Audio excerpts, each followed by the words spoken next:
Crikey, mate!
safely away.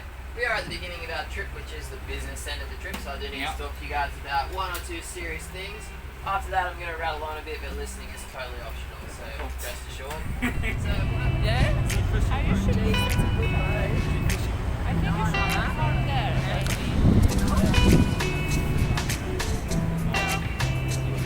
I thought you were coming out to join us then. I was getting a bit worried.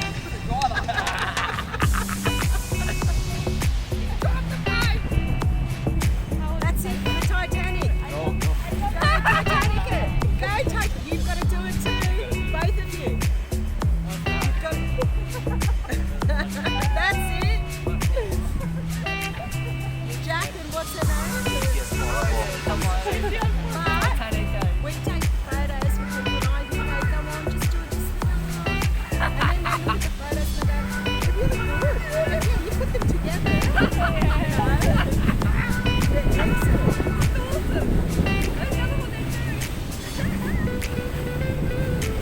So this is a diving day? So they take people out diving? Yeah. So they've come back in, they all look really like it now. They're not allowed to drink, they're allowed to drink on this one. Oh, but that's so much. The poor things, that is not what I was thinking. I don't know. You picked the wrong one. You picked the wrong ball. Why is that? Well, because they've got to go underwater. And by the time you come up, they've got to get to the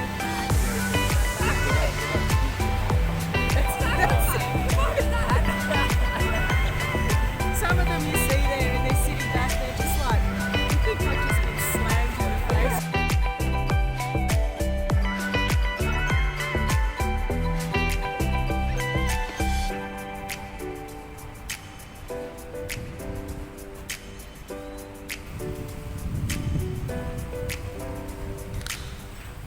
Oh, there's the man.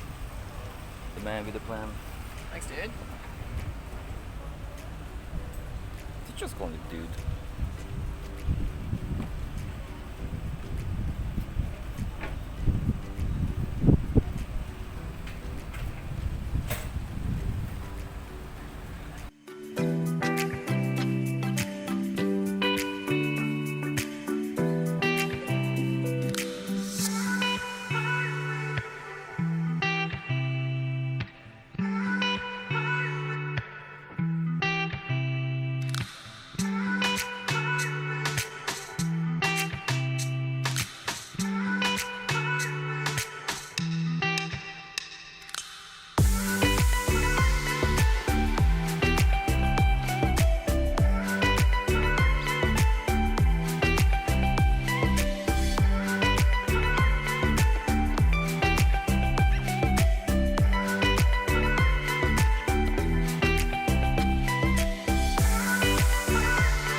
Point of view, which I am one, so guilty as charged. So Croc One has twin 1,000 horsepower motors, so you can very comfortably do speeds around 30 knots, which is about 50 kilometers an hour. Okay. Put that in perspective, we've been doing about 3.5 knots this whole time, so it goes about 10 times as fast. It also has twin keels, so what this means is it sits on two holes on the bottom like this. Now, if you were to drain the water out from underneath it, it would stay upright and everyone on board could live comfortably. So it's designed like this on purpose because in the Northern Territory and especially in the Kimberleys where Steve Irwin was going to be doing a lot of filming, they have really big tides, around about 8 meters or so on average, and a lot of the rivers that they would be able to go up at high tide will lose all their water at low tide and you wouldn't be able to navigate them. So they'd go up these rivers on the high, and on the low tide when the water drained out, the boat would stay upright, everyone on board would be comfortable until the tide came in again and they could maneuver the vessel. Now, another little cool feature, the top deck there, the handrails will pop out and get stowed away. The tender will get lifted off by the crane and the life raft will get stowed away, and the deck is actually a reinforced helipad. So I don't know if you noticed, but every vessel does need a helipad. We're actually getting ours installed next week. Next week? Crikey. I know you want to think I do want a helipad, that would be really gangster. stuff. It really does. Yeah, not much happens with Croc One these days, unfortunately. It only gets used a couple of times a year. It is the vessel that Steve Irwin did his last trip on, so I guess it has some sentimental value. The house behind it is also owned by the Irwins, actually. But like the boat, doesn't see much use. It's just a holiday home at this point. The Irwin family does live in Buderim at the Australia Zoo.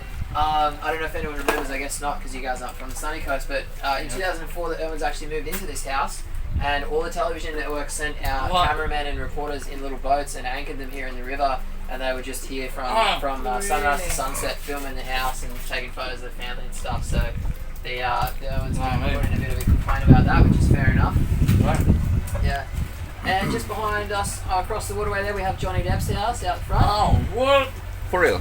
No, I'm just kidding. I was like, what the hell he was doing over here? He's got a pirate out the front of it, that's why. And the kids. Just go, what? Really? Is it really? No,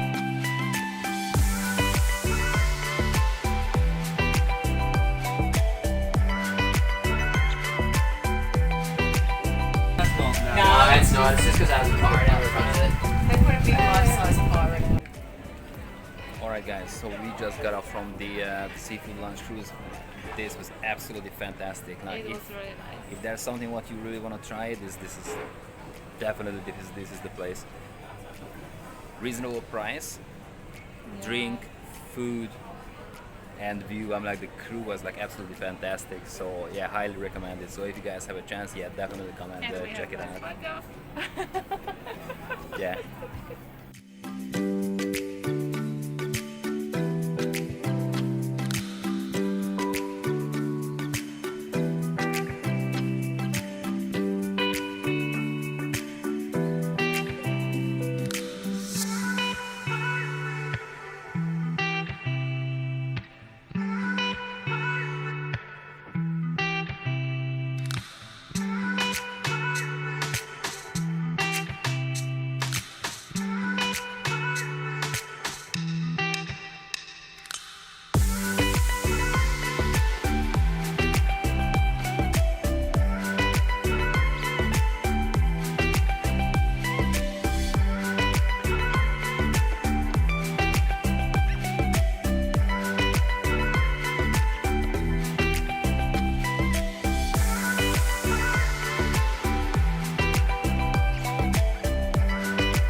Gonna jump the maze.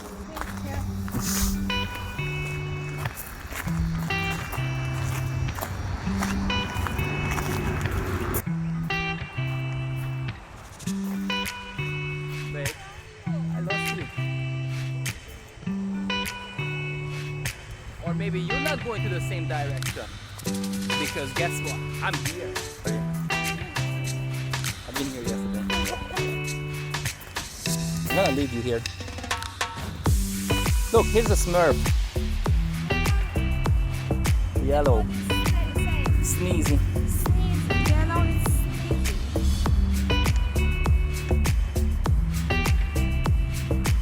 okay, cool. No, you're cool.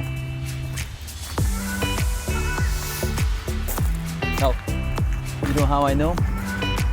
Because I'm a great driver. Pumpy. This one is pumpy. Grumpy. Here.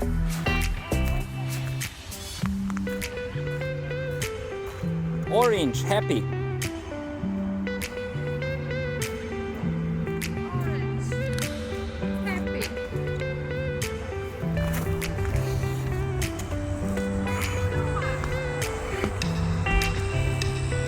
So, pumpy.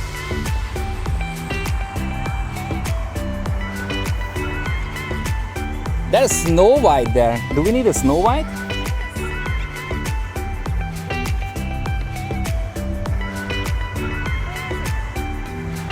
There's an A there. Do we need an A? Where is A. A?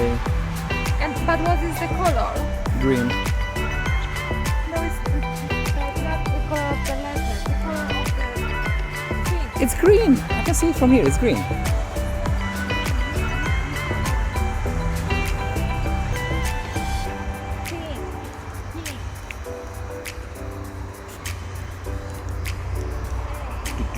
Now, the color says white.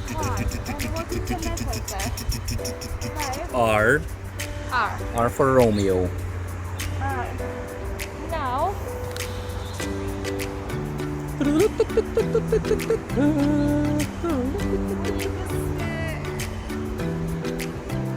blue one and green one.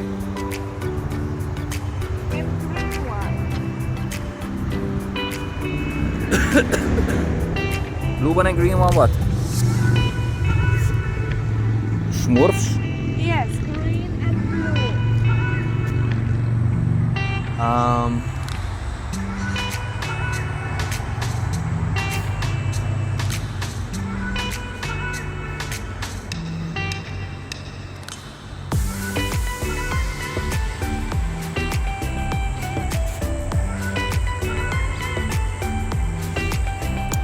Too easy.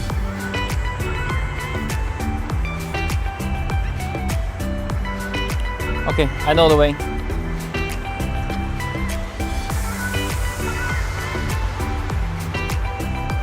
I know the way.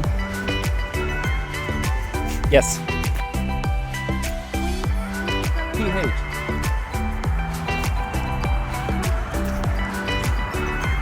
Look, I found a green Smurf. Bashful.